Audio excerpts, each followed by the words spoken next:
అంటే ఇప్పుడు డౌట్ ఏంటంటే ట్రాన్స్‌జెండర్స్ చనిపోయినప్పుడు వాళ్ళకి అంత్యక్రియలనేది ఒక డిఫరెంట్ హ్మ్. ప్రాసెస్ ఫాలో అవుతుంటారు అనేసి అంటారు. యెస్. అదేంటి? సో, ఒకప్పటి కాలంలో ఎలా అంటే అర్ధరాత్రి తీసుకెళ్ళటం, చెప్పులతో కొట్టి తీసుకువెళ్ళటం, చెప్పులతో పురుషులెవరు కొట్టి చూడకుండా తీసుకువెళ్తారా? తీసుకెళ్ళటం అని చెప్పేవారు. హ్మ్. సో, నేను కమ్యూనిటీ‌లోకొచ్చిన తర్వాత నేను కూడా అడిగా. హ్మ్. అడిగిన తర్వాత ఇది ఏమో పూర్వం రాజుల కాలంలో ఉండేదేమో, హ్మ్. ప్రస్తుతానికైతే అలా ఏం లేదు. హ్మ్. నార్మల్ జనాలకెలానో మనకు కూడా అలానే అని చెప్పారు. ఓకే. సో, అప్పుడు కూడా ఎందుకలా చేసేవారు అంటే ఏ విధంగా ఉండేదప్పుడు? అంటే ఒక మనిషి అర్ధ ఎవరైనా అర్ధనారి చనిపోతే తనని హ్మ్. అర్ధరాత్రి తీసుకువెళ్ళటం. ఓకే. సో, స్త్రీ పురుషులు తన దేహాన్ని చూడకుండా చెప్పులతో కొట్టి తీసుకువెళ్ళటం అని చేసేవారంట. హ్మ్. సో, దానికి రీజన్ కూడా ఏంటంటే వచ్చే జన్మలో కూడా ఇదే జీవితం మాకొద్దు హ్మ్. అని ఒక ఓకే. అయితే ఇలా అడగొచ్చా? లేదా? అని తెలీదు. బట్ ట్రాన్స్‌జెండర్స్ అనగానే వాళ్ళకి మెయిన్ సోర్స్ ఆఫ్ ఇన్‌కమ్ 2 ఉంటాయి. ఒకటి బెగ్గింగ్ మనం ఆల్రెడీ యాహ్! మాట్లాడుకున్నాం. ఇంకొకటి వర్క్స్ చేస్తుంటారు ఆ యాహ్! విధంగా అనేసి. అలాగా అంటే మీరేమన్నా చేసారా? ఆ! ప్రాస్టిట్యూషన్ నేను కూడా అప్పుడప్పుడు చేయడానికి వెళ్తా. ఇప్పుడు నార్మల్‌గా ఒక ఆడపిల్ల, హ్మ్. ఒక ఆడపిల్ల కుటుంబంలో ఉండి కాలేజ్‌కి వెళ్ళినా, జాబ్ చేయడానికి వెళ్ళినా, చుట్టూ ఉండే జనాలు తను జాబ్ చేస్తున్నా సరే ఎక్కడికి వెళ్తుందో, ఎవరితో తిరుగుతుందో హ్మ్. అనే హ్మ్. సొసైటీ ఇది. హ్మ్. అలాంటిది ఒక ట్రాన్స్ వుమెన్ పతివ్రతగా ఉంది అంటే ఎవరు నమ్ముతారు? హ్మ్. నమ్మరు. హ్మ్. ఆడపిల్లల మీద నిందలేసే సమాజం మేము తిన్నగా ఉండమంటే ఎలా నమ్ముతారు? హ్మ్. సో, వాళ్ళ కోసం మేము బ్రతకట్లేదు. హ్మ్. ఖచ్చితంగా మా వృత్తులు మేము చేయాలి. హ్మ్. మాకంటూ ఏ ఉపాధి లేనప్పుడు హ్మ్. మా దేహమే మాకు సపోర్ట్. ఓకే. సో, అంటే ఆ టైంలో మిమ్మల్ని చాలా దారుణంగా ట్రీట్ యాహ్! చేస్తారనేసి కూడా చాలా కొంతమందుంటారు వింటుంటాం. డ్రింక్ చేసి వచ్చి హ్మ్. విసిగించడం, కొంతమంది కొట్టి వెళ్తారు, హ్మ్. కొంతమంది నానా మాటలంటారు.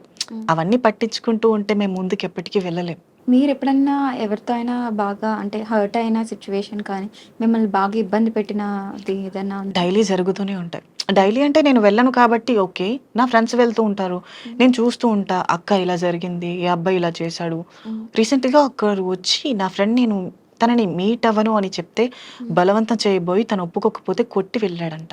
Oh my God! ఇలా ఉంటుంది. కానీ ఇవన్నీ తెలిసి కూడా మరి ఎందుకు అదే పని చేస్తూ ఉంటారు? తప్పదు. సో, మాకంటూ ఉపాధి లేదు. హ్మ్. మాకు బ్రతికే అవకాశాలు చాలా తక్కువ.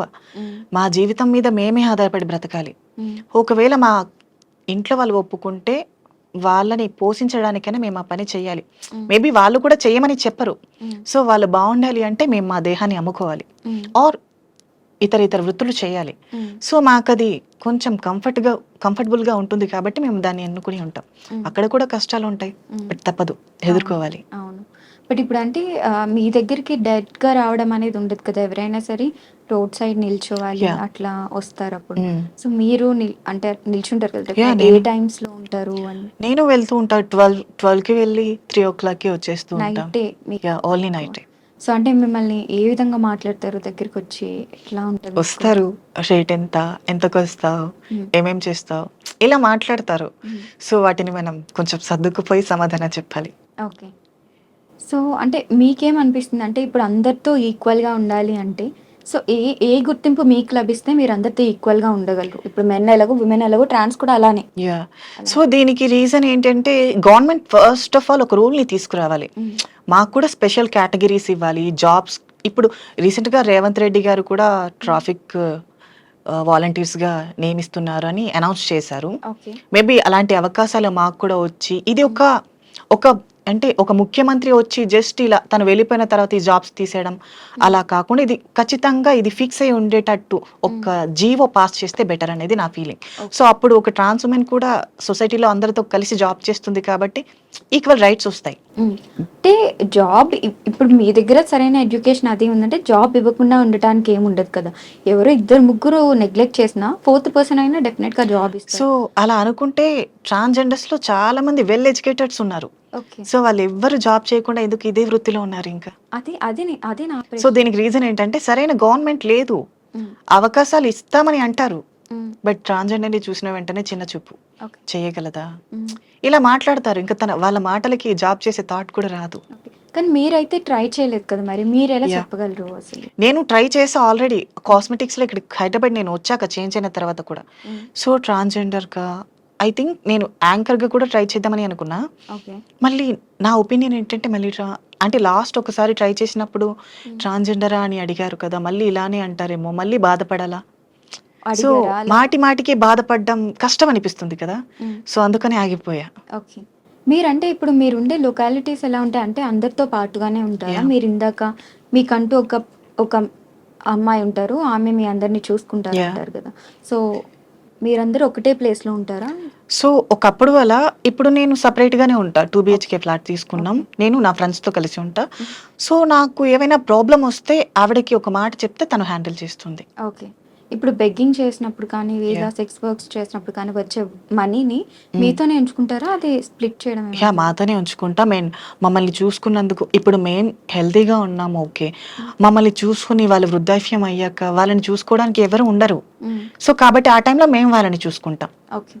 అంటే ఒక అండర్‌స్టాండింగ్ యెస్. ఉంటుందన్నమాట. ఇప్పుడు పిల్లలుగా మమ్మల్ని వాళ్ళెలా చూసుకున్నారో, వాళ్ళు వృద్ధాప్యంలోకొచ్చాక వాళ్ళే మాకు పిల్లలు. ఓకే. అంటే ఇంత మనీ ఇవ్వాలి మంత్లీ అలా ఏమైనా అలా ఉంటుందా? ఏం ఉండదు. హ్మ్. వా వాళ్ళకి మేము ప్రేమతో ఇచ్చేదే తీసుకుంటారు. హ్మ్. వాళ్ళు ఫోర్స్ చేసి అడగడం అలా ఏం ఉండదు. ఓకే. కానీ ఈ ఆపరేషన్ చేయడానికి ఏవైతే 5, 6 లాక్స్ అవుతాయో, yeah! Most of the mens ఎవరైతే వుమెన్‌గా టర్న్ అయ్యి వస్తారో అన్నీ కోల్పోయి బయటకొచ్చిన వాళ్ళే ఉంటారు. యెస్. సో, వాళ్ళకి ఫస్ట్ ఉండటానికి ఏది ప్లేస్ కానీ, ఫుడ్ కానీ యాహ్! దొరకదు. వీళ్ళు చేరదీసి ఫుడ్ హ్మ్. పెట్టడం, ప్లేస్ ఇవ్వడం చేస్తారు. మరి లక్షల డబ్బులు ఎలా వస్తాయి అంత సడెన్‌గా? ఇప్పుడు మేము బెగ్గింగ్‌కి చేస్తాం అండ్ ప్రాస్టిట్యూషన్ చేస్తాం. హ్మ్. గృహప్రవేశాలకి వెళ్తాం. హ్మ్. సో, ఆ మనీని సేవ్ చేసి వాళ్ళ చేతిలో పెడితే వాళ్ళే చూసుకుంటారు. ఓకే. అంటే రిమైనింగ్ సో, వాళ్ళు ఒక వేయడం అలా ఒక ఏమన్నా ఒక ఉంటుందా? మెన్ ట్రాన్స్ వుమెన్‌గా మారాలి అంటే ఐ థింక్ 1 ½ ఆర్ 2 ఇయర్స్ పడుతుంది. హ్మ్. అండ్ అంత మనీ సేవ్ చేయాలి అనుకుంటే. హ్మ్. వచ్చిన వెంటనే ఎవరు అయిపోరు. హ్మ్. కాబట్టి కొంచెం టైం తీసుకుంటాం. ఓకే. పైగా డాక్టర్ కన్సల్టేషన్‌లో కూడా ఉండాలి. హ్మ్. సో, తను అబ్జర్వేషన్ చేస్తారు. హ్మ్. అలా. ఓకే. సో, మీరు ఇలా మారి ఎన్ని ఇయర్స్ అయింది? నాకు 3 ఇయర్స్ ఇప్పుడు. 3 ఇయర్స్ అయింది. 3 ఇయర్స్‌లో ఎప్పుడైనా అసలు అలానే ఉంటే బావుండు. ఈ సొసైటీ డిఫరెంట్‌గా ఉన్నారు. మనల్ని అసలు గుర్తించట్లేదు. సో, నేనెప్పుడూ అలా అనుకోలే. ఎందుకంటే నేను మెన్‌గా ఉన్నా సరే, నా బాడీ దానికి సపోర్ట్ చేయదు. ఓకే. లోపల ఫీమేల్ ఫీలింగ్స్ నన్ను ఆపలేవు కదా. హ్మ్. సో, కష్టమైనా, నష్టమైనా ఏదో ఒకటి ఎదుర్కోవాల్సి ఉంటుంది. హ్మ్. కాబట్టి అదేదో ఇలా మారి ఎదుర్కొంటే బెటర్ అనేది నా ఫీలింగ్. ఓకే. ఎప్పుడైనా మీరు అంటే నార్మల్‌గా చెప్తున్నాను. సో, సెపరేట్‌గా మీ హ్మ్. పర్సనల్‌గా ఒక మెన్‌ని ట్రాన్స్‌గా టర్న్ చేయడానికి మీకిష్టం ఉందని అలా ఎప్పుడైనా ప్రయత్నించారా? అట్లా అంటే ప్రయత్నిస్తారా ఎవరైనా ఒక ట్రాన్స్ అంటే ప్యూర్ మెన్‌ని. ప్యూర్ మెన్‌ని? అలా ఏం ఉండదు. ఇప్పుడు ఒక మనిషి ఇప్పుడు నాకిష్టం లేదు. మీరేదైనా ఇలా మారిపో, ఇది చెయ్యి అంటే నేను చేయగలనా? లేదు. నాకిష్టం లేనిది నేను మనసు చంపుకొని చేయలేను. హ్మ్. అలాంటిది ఒక మెన్ తన బాడీని, తన మేల్ క్యారెక్టర్‌ని వదిలి ఫీమేల్‌గా మారమంటే ఎలా మారుతారు? హ్మ్. అలా ఏం ఉండదు. ఎవరైతే ఇష్టపూర్వకంగా వస్తారో హ్మ్. వాళ్ళే చేస్తారు అలా. ఓకే. పైగా అది చావు లాంటిది సర్జరీ అనేది. హ్మ్. సో, అంతటి డేంజర్ వర్క్‌ని తను ఎలా తీసుకుంటాడు? హ్మ్. So, okay. ఎవరైతే తెగించి వస్తారో వాళ్ళు ఖచ్చితంగా సక్సెస్ అవుతారు.